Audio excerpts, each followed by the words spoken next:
Now what this is a great image. It's really old, you know. The oldest story we have, which is called the Enuma Elish, I told you a little bit about it, the Sumerian creation myth, is the myth about a hero basically going out to conquer some vaguely reptilian, dragonish chaos beast.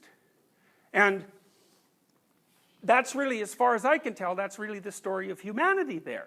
And the story of humanity is, you look on the right, there's a hole. And that's the hole that your plans, that's the hole that you fall into when your plans don't work. So that hole's always there. And at the bottom of the hole is something terrible.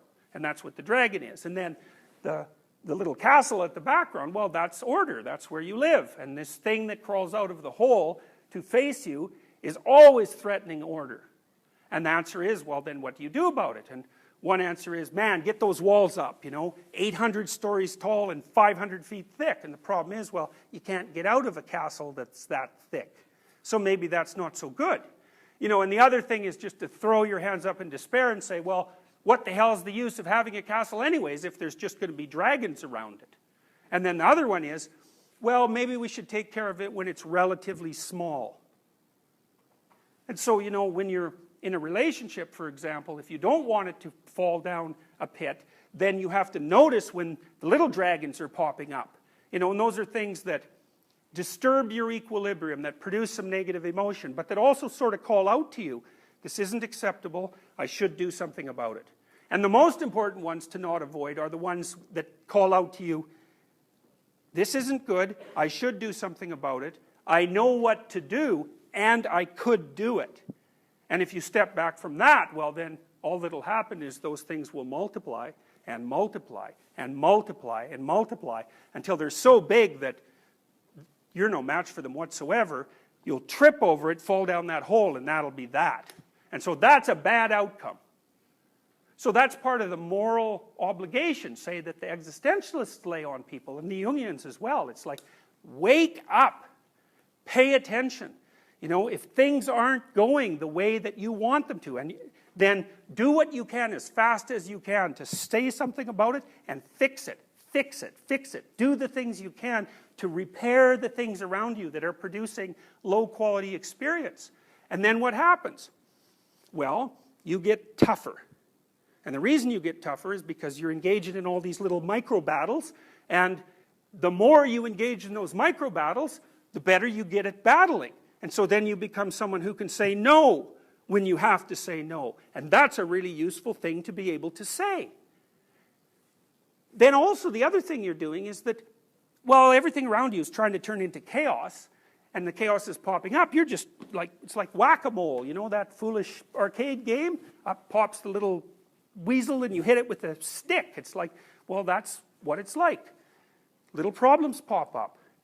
Fix them as soon as they pop up, because then they can't grow. Well, maybe they still will, but at least you'll have the best probability that they won't grow unnecessarily. All right. So that's what I've derived from what I've taught to you people. You know, that the fundamental problems of life are existential. It's what to do. The solutions to those problems are not arbitrary. The wisdom traditions of mankind and the profound psychological theories that we've collected over the last 200 years, they converge. You know, one of the things they say is, get your story straight. Another thing they say is, if you're avoiding something that you need to do in order to get to where you're going, quit avoiding it. Because the avoidance will cause you trouble. It'll weaken you, and it'll make the world into a more terrible place.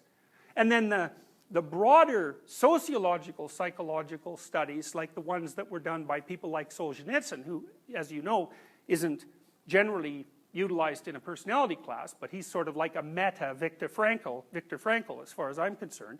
You know, Solzhenitsyn lays out another problem with all of this, which is, well, if you don't do this, if you don't get your story straight, and you don't stop avoiding, well then, well, what's the consequence? And one consequence is, well, you're a miserable thing.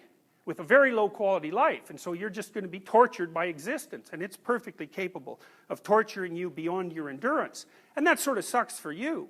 But the next step beyond that is, well, you become the sort of person who isn't really all that positively predisposed to existence.